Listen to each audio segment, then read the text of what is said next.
Welcome to the podcast, Jake and Al. Happy to be here, Peter. Yes, happy to be here. Thank you. Okay, so let's just get started with some background. Maybe we could start with you first, Jake, and just tell us a little bit of background about yourself and what you've done in your career to date. Sure. Yeah. So my name is Jake Corlyon. I'm the co-founder and CEO of Capital Collection Management. Been in the collections industry for 12 years now. I currently serve as the president of the New York State Collectors Association. Before my time here at CCM, I was in-house collections for a large fintech called Bankers Healthcare Group for many years. So, very happy to be here with you guys on the podcast today. Okay, thanks. And Al?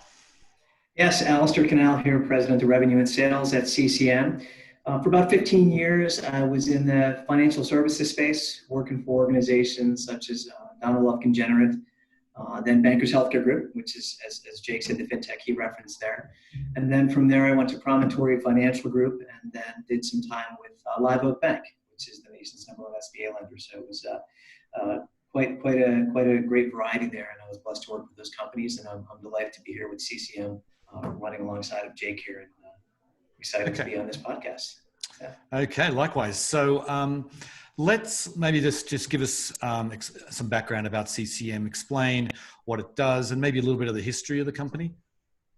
Yeah, so CCM is a unique organization in many ways, in all wonderful ways. And I would have to say, simply put, CCM provides peace of mind, Peter, for the organizations who retain us to work for them, our clients. And, there's a lot of ups and downs in the revenue lifecycle, right? So you've got organizations that aren't built and poised to handle those type of tasks. So we come in and provide a really boutique and refined service for them, which is first and third party. So first party is a effort that is more of a softer approach that helps the clients kind of take on and collect on debt that perhaps is not delinquent at that certain time. And then we can come in as third party and act as CCM. So first party, we're coming in as XYZ Corporation, representing them sort of as their company. And third party, we come in as CCM, where the debt is perhaps a little bit older and needs some more support and more collection activities at that point. And what makes this really unique and what we're so proud of is the culture that Jake's built here for the past 7 years is really one that's people first, right? An empathetic approach, an approach that is really human. Let's talk human to our debtors and support our clients very well. And in doing that, we get a lot of engagement. We get a lot of people who are receptive to that tact and that approach. And more importantly, our clients feel really good because we're protecting their brand while providing them a really good service that we feel is unparalleled out there in the industry to date. So that, coupled with the nationwide litigation services we provide, right? So we are licensed in all 50 states, so I'll state that, which is wonderful. Not too many groups are. And then two, we provide a nationwide litigation service so we can literally litigate in all of the jurisdictions throughout the country. And it's a proprietary network that Jake and the team prior to me had created. And then lastly, occasionally look at an organization that says, I don't want to hold this debt in my books anymore. I've had it for a long time. Can you consider buying this debt from us? So we will do that as well. So it's sort of that trifecta that we offer is that, first and third party, the nationwide litigation, and then lastly, some debt purchasing solutions for them as well. And then there's other ancillary, items that we provide as a service, whether it be auto finance, bankruptcy solutions and things like that. But in a simply kind of stated frame there, that's kind of what we're doing. I'll let Jake talk about the history of the company, since he's the founder of the company. It'd be the right thing. Mm-hmm. Okay, Jake. Yeah, that sounds great. So we were founded in 2013, and our goal was really to change the face of the industry. So for far too long, the collection space and the collections industry has really had a black cloud over it. We believe that our people, coming with that people first approach, very customer centric. I know it's cliche, but we believe that a debtor should be treated with empathy and really provided with a concierge experience, so we can get them back on track and have them continue to be a valuable customer to our clients. And our business model was built on the premise that we should rethink, reimagine, and recover an industry that is vital to our economy. So So that's been kind of our premise and our calling to really why we created this company. And now today, when you look at where we started, it was really fintech focused. And now, as Alistair alluded to, we're in multiple industries, and we're continuing to branch out and find new industries that we can get into and help. Okay. So let's just dig in a little bit. I want to talk about the process, because when you think about collection agencies, you think about people in a call center dialing customers, demanding cash. And obviously it's not a very pleasant experience all round. So you've talked about sort of empathy and building a people-centric approach. How does that actually work in practice? Great question. You want me to take that one, Jake? Sure, go ahead. Yeah. So it's a great question, and I think Jake and I both agree there is a bit of a notion out there and sort of an image or sort of a stigma, if you will, with respect to how the industry at large practices what they do. And that's why the opportunity is so wonderful for us, because of the way we've built our company and the way we practice. It's a mindset that we have in our organization, and the mindset is one, again, you're gonna hear a lot about people first and empathetic approach and that unique kind of notion that we put forth. But it really is the model and the philosophy and the principles that Jake and the team have put together that empower our team and we call them account representatives or relationship representatives, not collectors, because they are trained to engage, to listen, to have that ear that says, look, we get it, right? We get it. People have had challenging times. We all have. I haven't. I think anybody who says they haven't is perhaps speaking untruthfully. But at the end of the day, the model that we have is one that is not, let's send out a stack of letters that perhaps have very firm language in them to make people kind of shudder in their boots a little bit. And then when they get that, be reacting from a fear position versus okay, I trust this person. I do have an obligation. They're communicating with me in a really good manner, and they want to help me succeed. They want to help me get healthy financially. So the way we kind of the way I think of it is when our representatives are on the phone, I often hear them say, and not these words, but tell me your story so we can really help you write a more successful ending financially. And that's really what they do, and that's what is not being done out there. The old style, the old model is not working. So that, coupled with the people, the technology, and our philosophies is paramount. And one more thing I'll add to that, I think makes a big difference with us, is there's a ton of attrition in this space. I think if you asked anybody who is familiar with the space, they'll say there's a lot of turnover with the people, the collectors, and those who do this task for a living. And with us, it's virtually non-existent, right? Our people like being here, and that really matters. And that's the culture that Jake has built, that I think is a testament to what our thought processes are here and how we treat our clients and the debtor as well, because they're both very important. They're both very important to us. Does that make sense, Peter? I hope. Yeah. And so maybe we can expand on that a little bit and dig into the technology side, because obviously there's I know that Jake, when I was doing a bit of research, I read how much you believe in using technology to help drive your business. So maybe tell us a little bit about how you're using tech. I read you're using AI as well, so maybe give us a little bit of color there. Sure. Yeah. So technology is really paramount to our success. When you look at the industry as a whole, there's not a lot of agencies that are picking up the latest and greatest technology, really trying to stay on that bleeding edge, cutting edge of technology development. And we've really tried to focus on that, because we believe that with bringing on technology, we're going to be able to drive and build efficiencies within the process, to be able to do more with less people, to be able to provide a better service and more of that concierge experience for not only our clients, but our clients' clients, the debtors that we're talking to, whether that's a business or a consumer. And our technology platform allows us to leverage its machine learning engine and artificial intelligence to really give it, a lot of the information that a human would have to remember.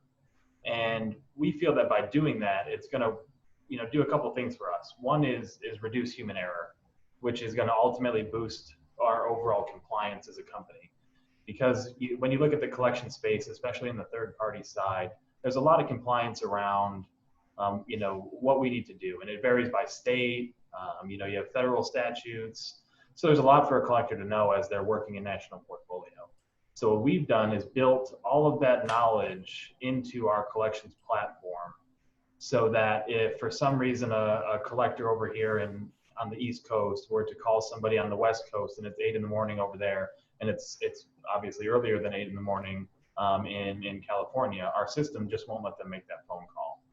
If you don't have a robust technology platform that allows you to really build in the compliance pieces, that it's that human error. They're working through a queue, and they're trying to get as many contacts in a day as possible to help as many people. So, we feel that using our machine learning engine and using our AI, which I'll kind of speak to a little bit in a second, is really giving us a leg up on the compliance side of things.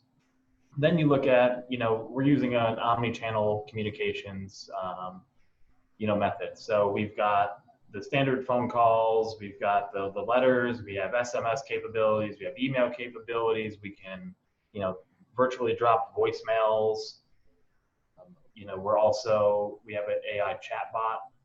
So again, that's where we've taken that AI a next step. So we have the ability to now have a 24/7, 365 collection life cycle, where if you don't have some sort of AI leverage within your platform, you're not going to be able to offer that. And we find that in today's day and age, it's so important, and especially when you look at the future, when you have the younger generation now that's going to be going into debt and we'll have issues and we'll need to talk to somebody. They're used to more self-service. They're used to going to an online portal or talking through a virtual chat to really self-service their own needs on their own time. So we've built all the knowledge again with all of our client parameters into our machine learning engine, so that in giving that AI the knowledge to honestly do everything a collector could do, except for engage in a human type of transaction. But if somebody wanted to not talk to somebody, they could come right into our web portal or through our chat bot and go back and forth negotiating payment plan arrangements or negotiating a lump sum settlement, and the system can do that and set everything up and send out the documentation. So we've really put a lot of effort into our technology and a lot of capital into building a really state-of-the-art solution with our vendor partners. Mm-hmm. So maybe just a quick clarification. I'm curious about, does your technology then, like people are going to respond? Some people respond better to a phone call. Some people respond better to an email. Some people respond better to an SMS. The time of day people respond. Is that all kind of part of what you're offering? Yeah, so we can extract all of that data, which we do to create, collections models and things of that nature. So we can take that data out of the system and then pull that back into strategy. Mm-hmm. Mm-hmm. Okay. So then you mentioned that you have you started in fintech, and maybe you could tell us what are the industries you're operating in, maybe beyond fintech. Yeah, absolutely. So yes, fintech is a big industry for us, right? It's our largest account and customer is Bankers Healthcare Group, $3.8 billion portfolio that we manage for them. So heavy into that space. Additionally, we're in banks as well, right? So the financial services arena, so banks, credit unions, auto finance is a space for us as well. Healthcare is a big space for us. And there's some secondary industries that we are servicing. So like higher education, shipping is becoming a nice one for us. Professional services as well, we're finding some great success in. So those professionals in the legal and accounting and engineering, things of that nature. And we're always looking and sourcing new opportunities, right? So the beautiful thing about our organization is we're meeting on a regular basis and kind of ferreting through what the industries exist out there are and what those needs are, what are those pain points, and how do we maintain that opportunity and keep growing. Right. Okay. So I want to switch gears a little bit, and we haven't talked about the current environment yet. And clearly, we know from from just reading the news, and that there are many millions, tens of millions of people who are struggling today that may not have been struggling 3 months ago. And so maybe I'd be curious to sort of, let's just start with, how have you seen what's been the impact so far on the let's just call it an economic crisis, I guess we could call it that. So what's been the impact so far on the different business lines and how you're operating as a business? Yeah, so that's a great question.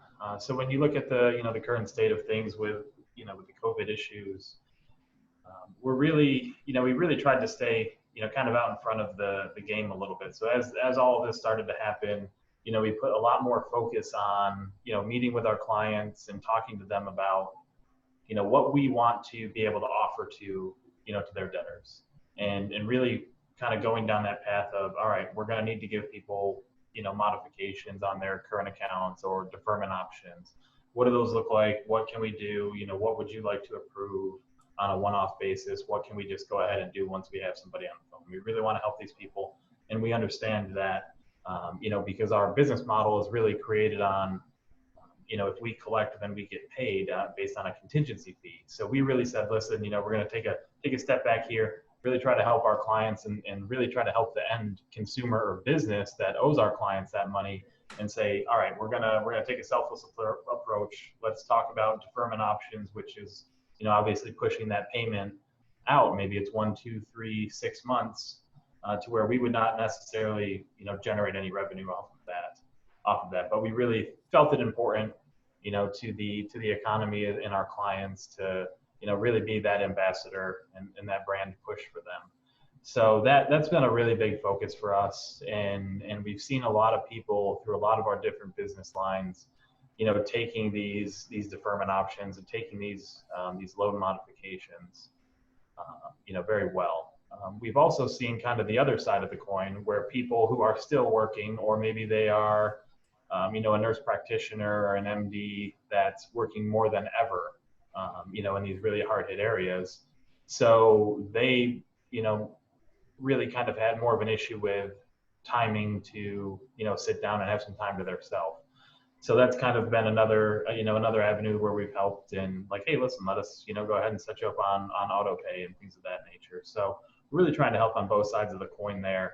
And outside of that, we've seen still a lot of people have funds to make payments to our creditors. And again, too, on some of the more aged debt, we've seen kind of a spike a little bit in offers for lump sum settlements in full coming through our doors that we're able to review with our clients and get those accepted as well. So do you think that's part of like the stimulus package? Like, obviously everyone got their stimulus check, or most people have by now. And then you've also got like even the unemployment that's coming in now, that some people are earning more than they earned in their job. I mean, has that been part of what you've been seeing as far as driving that behavior? Yeah, I think that's a big part of it. We haven't been, we really sat with our group of account executives and really coached them into not specifically asking for money that was in relation to the stimulus or unemployment funds that they're receiving. But we're finding that a lot of people, because debt really weighs on somebody. So if they're in debt, especially if it's old and it's just sitting out there, and they get some additional cash that comes in, whether it's through stimulus or through making some additional money that they normally didn't through this unemployment package, they're really trying to get out there and settle and cure as much of the debt that they have, while still maintaining their ability to pay and take care of their family. Right. Okay. So then what about I'm curious about the people that were already your clients before this crisis. And so they're already having some trouble. They might have been on payment plans even before. How do you treat those people? Because these are people that were under duress. They may be under more duress, or they may be under the same amount of duress. But I'm curious about if there's anything you're doing for those kinds of people differently than what you would normally do. Yeah. So we really talked a lot about our people first approach and how we train our staff to engage with empathy, it's a lot about asking questions, active listening, which is really where our technology helps us, because it allows the collector to really, to really focus on the human that's on the other end of the line. Really focus on, really meeting their needs, figuring out what their finances look like today, and creating an innovative solution for them with our clients' needs in mind, to get them some sort of relief or some sort of help and get them back on track. So we found that people who were already in kind of the collection cycle and process before, there hasn't really been a change in our engagement with them. It's more along the lines of, now we're starting to get people who are coming back to us and trying to engage us in working something out. Interesting. So are you seeing differences between, like, I imagine you have some business to business type clients as well as just business to consumer. Are you seeing differences in those two types of clients? Yeah. So the business to business clients, depending on what area they're in terms of specialty. So if they're say a restaurant at this point in time, obviously those have been hit really hard, and it's something that it's probably going to be one of the last things to open coming out of this crisis in a full capacity. The takeout business just isn't really doing a lot for them to really make the money that they would from the sit down service and the bar service that they would have before. So we're definitely seeing differences in businesses that are getting hit really hard. So those, we're still, engaging in the same way and trying to create a solution that solves that problem for them and gets them back on track, or gets them on a program that will ultimately get them back on track. And then you're seeing on the consumer side, there's a lot of relief on that consumer side. Like you're talking about some people are making more money while on unemployment than they were beforehand. So, those consumers have some more money in their pockets, and they're looking to settle up some of their debt for a discount, or working out a payment arrangement now that they have some extra funds.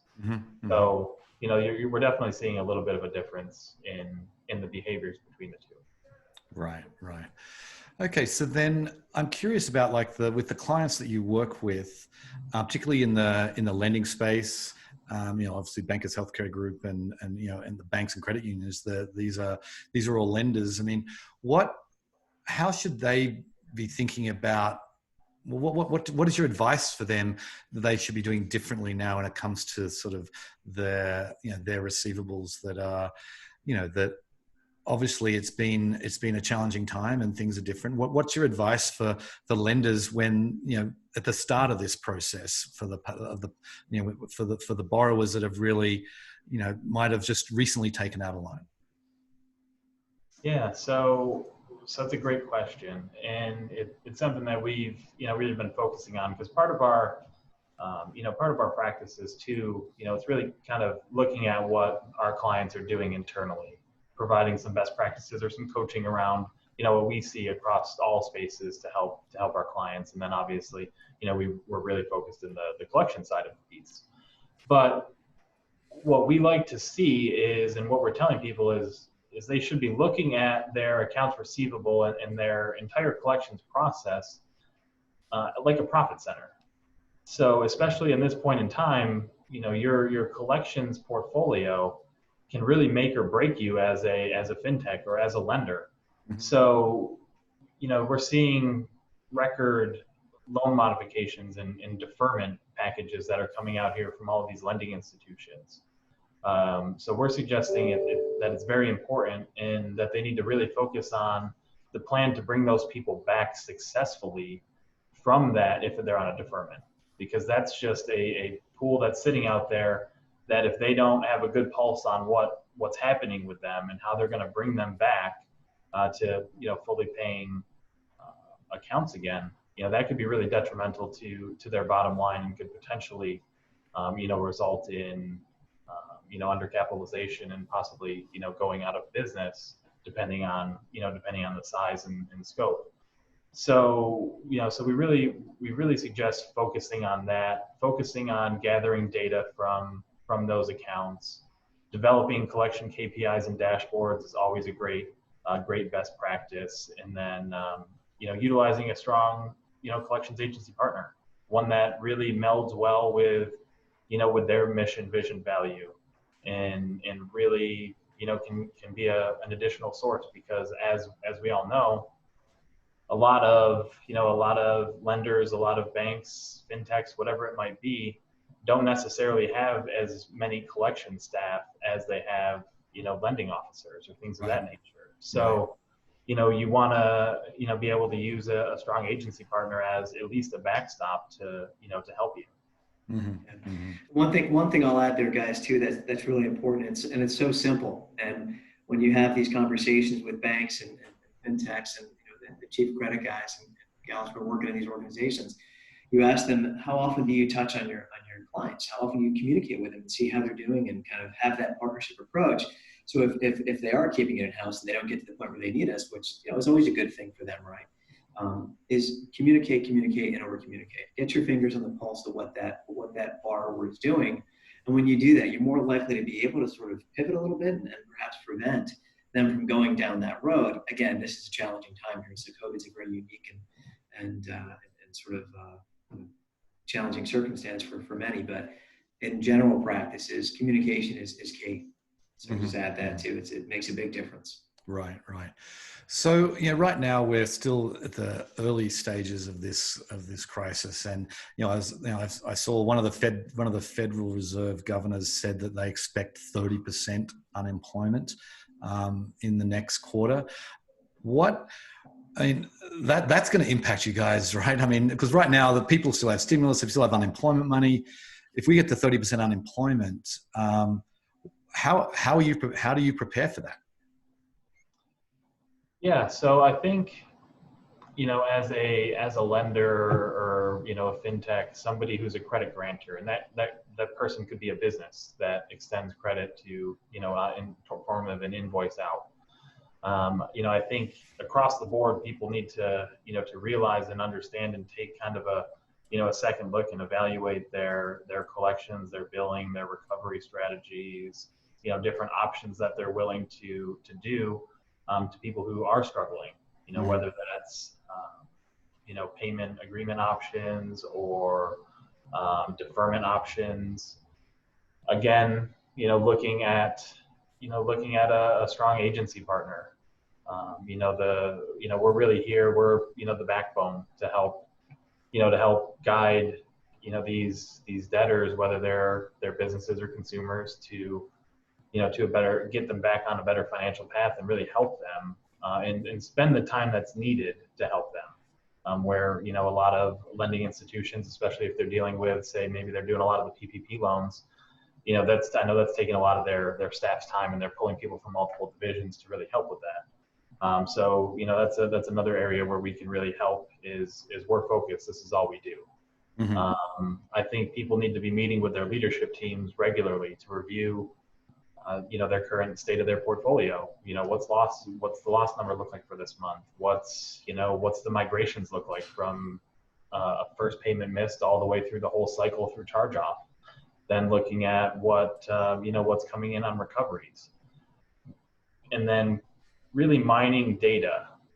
So Alistair touched on that a little bit in the last point, but really, you need the data from these people. Especially if they're out on a deferment plan, or if they're just sitting in your accounts receivable right now. Maybe it's a survey that you send out to get some additional information, additional insight that your leadership and business team needs to really adjust models, because lenders are going to continue to lend and do business. So you want to make sure you're getting all of that actionable data from the ground to really be able to change and move your credit models and move your recovery and loss models and get everything in one really cohesive mindset, so that the left hand knows what the right hand's doing. Right. And it's very important in this time more than ever, in my opinion, to really have that focus across the board. Yeah. So we're almost out of time, but a couple more things I really want to get to. I'm curious about this the notion of when to bring in a third party like yourselves. Like a lot of the lenders that are listening to this, they probably have a system in place where maybe they hand off after 30 days late, maybe it's after 15 days late, maybe it's 60 days. What's the advantage of handing off to you guys earlier rather than doing it in-house for a longer period of time? Yeah, that's a great question. And it's gonna depend on the business and the business needs. But with our solution, since we do provide that, that full cycle collections solution, we have first party, which is, the collections in the name of the creditor. So that's a great addition to, maybe you have a couple of staff members that are dedicated to collections, but you need a little bit more capacity. You need a little bit of an overflow valve. We can come in and do that, or we can do the whole thing. Because again, if you just want a group specialized that handles this, that's a great option. A lot of people in lending organizations kind of wear multiple hats from what we see. So we are firm in our belief that having a really focused group of people handling your collections is really the best bet. And then in terms of that transition to, if you're going to do your internal stuff yourself, getting it over to us sooner rather than later really does help in terms of your recovery percentages. The longer the debt sits out there uncollected, the more difficult it is, or the longer it will take for an agency or anybody to really recover on that debt. So we kind of see the sweet spot anywhere between 60 and 120 days is when we have a lot of clients that place debt with our third party side of the business, and we get again much better results when we get it sooner. Right. And what's very interesting too is when we have a client that utilizes us in a third party capacity. What we tell them to do is, it's another point of leverage. So really adjusting the scripts to your internal team, or adjusting the scripts to, say, a first party vendor, and saying, hey, listen, I understand you're going through some tough times. We're trying to work something out with you here. But unfortunately at 90 days or at 60 days, I'm going to have to, place your account with our collections partner. And, and you'll have to, kind of talk with them and work something out further with them. We find that a lot of people will, kind of say, okay, yeah, sounds good. I'll take your deal at this point. So we find that point of leverage is really important. And then, obviously we would engage at that point on a third party level and really, come in there as more of a problem solver. Hey, what's going on here? I understand, your situation. We've all been there, but let us really come, with a solution that'll work for you as well as our client. We're kind of more of that middle party, really just trying to help both sides. Mm-hmm. Mm-hmm. Okay. So then, finally, then what's on tap for you guys? What when you look through the rest of this year and beyond? What are you planning for CCM? Yeah, that's a phenomenal question. I'm glad you asked it, because it excites me, right? So, had you asked me that question 3 months ago, I might have a different answer for you, sincerely. Sure. And I say that because when things hit the fan, let's say, right, to be polite about it, and then crises like this occur, you really see what you're made of. And what was amazing to me was seeing how this team pivoted at the drop of a hat. And a quick story there. So Jake and I are coming back from California out of a show, an auto finance show, and I get the call from Jake basically saying, hey, go home, you're working from home. This COVID thing's kind of blowing up and it's getting pretty serious. I said, you got it. So we got home. That Friday, it was Thursday when I was driving to the office, and Jake said, head home. That Friday morning, I had all my IT stuff at my doorstep. I had my large screen, I had my mouse, my wireless keyboard, the whole 9 yards. IT was teed up on my calendar to make sure I had everything I needed. And then Monday, that following Monday, we're on our call. We had Zoom set up. We have Zoom meetings every single day. And the third-party collection manager said, this has been the best Monday we've had. So when you think about an organization that can literally pivot at the drop of a hat like we did, that really says a lot about, one, the organization of the organizational abilities and the unified nature of that team, from operations to sales to marketing to Jake to myself and so forth, our president, et cetera. It really speaks some volumes about what they can do for their clients. And I was never more proud, and I think we all were, of each other, about how we literally just just business as usual. We got this. We got you, client, debtor. We're with you. We're going to help you get through this. So when that happened, we really realized that there's nothing we can't do. If we can adroitly navigate through this storm as well as we have, we are so well poised to succeed and disrupt this marketplace and really change the image, change the notion, change the ideals that are already out there about this industry, and make it better, make it more well received. And that's our goal, is to really disrupt what's happening out there. And then as far as numbers go, Peter, we're on track to increase our revenue 500% in 2020 above 2019. Wow. And that coupled with, massive human capital investment and massive technology investment on Jake's side, we're excited, man. We're looking to shake things up out there. So it's good stuff. We're really proud of this crew that's built this great company. So. All right. Well, last word, Jake. Yeah, no, 100%. Couldn't have said it any better. We're very excited. We're super excited getting out here, and it's really, kind of going back to what we touched on in kind of the company overview, where our whole notion going, moving forward is forget everything about debt collection, about the collections industry. We're getting out here, we're rethinking it, we're reimagining it, and we're recovering it. We're recovering for you as our clients, and we're recovering, honestly, the industry as a whole, because it is so vital to our nation's economy to make sure that if credit is granted and extended, that debt is then repaid. Mm-hmm. Yeah, most definitely. Well, Jake, Alistair, I really appreciate you guys coming on the show. Thank you very much. Appreciate you, Peter. Okay. Yes, thank you, Peter. Okay, see ya. Thanks, guys. Appreciate it.